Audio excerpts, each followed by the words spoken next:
Suster, Bapak, Ibu yang terkasih, selamat sore. Berkah dalam. Bagaimanakah kabar hari ini? Baik, luar biasa ya. Saudara-saudaraku yang terkasih, kalau minggu yang lalu Injil Markus menampilkan Yesus yang penuh kuasa di dalam mengajar. Sedangkan di sore hari ini, di minggu ini, Tuhan Yesus tampilkan sebagai penuh kuasa, menyembuhkan, mengusir setan-setan. Saudara-saudaraku yang terkasih, apa yang bisa kita petik dalam kehidupan rohani kita untuk zaman sekarang ini? Injil hari ini tentu menekankan, meneguhkan bagaimana makna penyembuhan bagi kita yang berharap kepada Tuhan. Zaman sekarang ini teknologi kesehatan semakin berkembang sangat luar biasa. Kalau dulu operasi jantung harus belah dada, pasang ring, harus dodol dodone. Sekarang tinggal dodo samping katanya. Katanya teknologi perkembangan luar biasa ya. Tidak perlu harus belah. Dan operasinya pun biusnya tidak bis total, bisa separuh. Dan perkembangan demikian juga semakin menunjukkan banyak penderitaan dan penyakit dalam kehidupan kita. Beberapa tahun yang lalu mungkin sampai sekarang juga masih ada perkembangan COVID. Dan kita yang pernah mengalami terkena COVID entah yang mana, tapi kita sangat menderita mengalaminya. Penderitaan pertama karena nafas kita tersengal-sengal, berat rasanya, tenggorokan sakit, kepala pusing. Yang paling menyakitkan adalah tidak bisa ketemu orang yang dikasihi.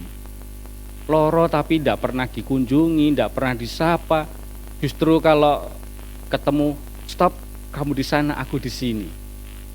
Betapa menderitanya. Apalagi yang paling nemen adalah sakit hati, patah hati. Begitu tidak, teman-teman OMK, kalau sakit hati, katanya lebih baik sakit gigi daripada sakit hati. Tetapi saya tidak milih dua-duanya maksudnya. Sakit gigi juga tidak, sakit hati juga tidak. Karena menderita kabeh. Kalau nggak percaya yang pernah sakit gigi, rasanya nut, mangan ora enak, tidur tidak bisa. Lalu apa yang sebenarnya Tuhan kehendaki dalam kehidupan kita zaman sekarang ini?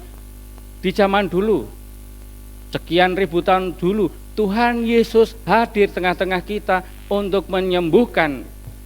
Zaman Yesus hadir, apakah Tuhan Yesus juga hadir tengah-tengah kita menyembuhkan?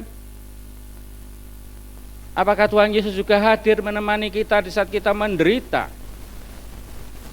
Menemani tidak kira-kira? Tindung dulu takoni. Oh, Ian. Gimana Ian? Menemani atau tidak Tuhan Yesus zaman sekarang?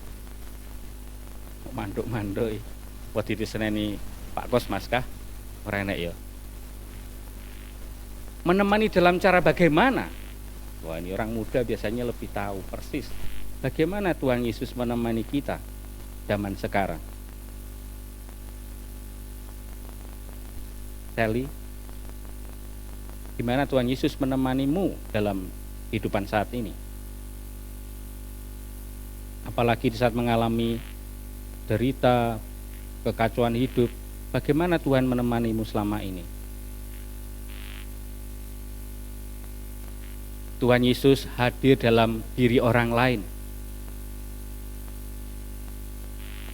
Kalau kita sakit gigi, datang ke dokter Rita, Bu Rita, Bu Teguh, kalau masih praktek. Kalau sakit yang lain, sakit hati ya jangan datang ke Romo. karena Romo tidak bisa menyembuhkan hati. Saudara-saudaraku yang terkasih, kita memiliki pengalaman yang indah, contoh teladan yang sangat luar biasa. Paus Yohanes Paulus II, di saat ia di lapangan Petrus ditembak, dan setelah itu ia mengalami penderitaan yang sangat luar biasa.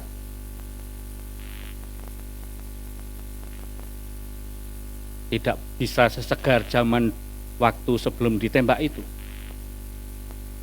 Mengalami penderitaan yang sangat luar biasa, tetapi ia merasakan betapa bahwa Allah hadir dalam hidupnya. Sehingga ia menulis dalam sebuah tulisan, Salvifici Doloris, penderitaan yang menyelamatkan.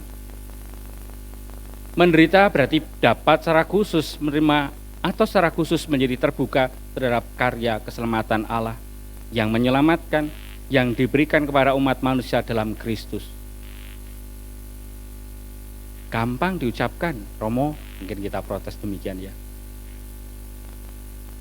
Zaman dulu seperti dikatakan dalam kitab Ayub, bahwa sakit, bahwa penderitaan adalah berkat karena dosa manusia. Tetapi apakah demikian ini? Terus nek boyoke lara apakah mergo dosa? Nek lara untu apa juga karena dosa? Saudara-saudaraku yang terkasih, dalam Kristus kita mengalami peneguhan yang sangat luar biasa. Karena di saat kita sakit, di saat kita menderita, Tuhanlah yang ikut menanggung kelemahan dan derita kita. Ia yang menanggung penyakit-penyakit kita. Inilah kabar baru dalam kehidupan kita. Kita menderita, kita sakit, bukanlah sebuah salib, tetapi adalah kalau kita dengan tekun, sabar, mengalami yang hadir dalam kehidupan kita. Nah, bagaimana peran kita? Bagaimana peran gereja di tengah-tengah orang yang menderita, orang yang sakit? Banyak tawaran yang bisa kita lakukan. Seorang legioner biasanya selalu melakukan kunjungan, menyapa, berdoa. Bagi kita yang di dunia kesehatan, tentu bukan sekedar mengatakan kamu penyakitnya demikian, demikian, demikian. Tetapi kadangkala seorang yang bekerja dalam dunia kesehatan akan selalu mengatakan, jangan khawatir, Tuhan menyembuhkanmu. Tuhan menguatkanmu. Sehingga dalam setiap rumah sakit Katolik selalu mengatakan sebuah slogan yang sangat luar biasa. Kasihku menyembuhkanmu. Kasih Tuhan hadir menyembuhkanmu. Kalau kita terbuka akan kasih Tuhan dalam kehidupan kita, apapun yang kita alami, susah, senang, derita, sakit, Tuhan akan hadir dan Tuhan akan menguatkan. Dan seperti yang telah kita dengar tadi, Dialah yang memikul kelemahan kita dan Ialah yang menanggung segala penyakit kita. Dan kehadiran Tuhan menyembuhkan, menguatkan kita barang siapa percaya, berserah diri, terbuka kepadanya. Berkat Tuhan melimpah bagi kita semua.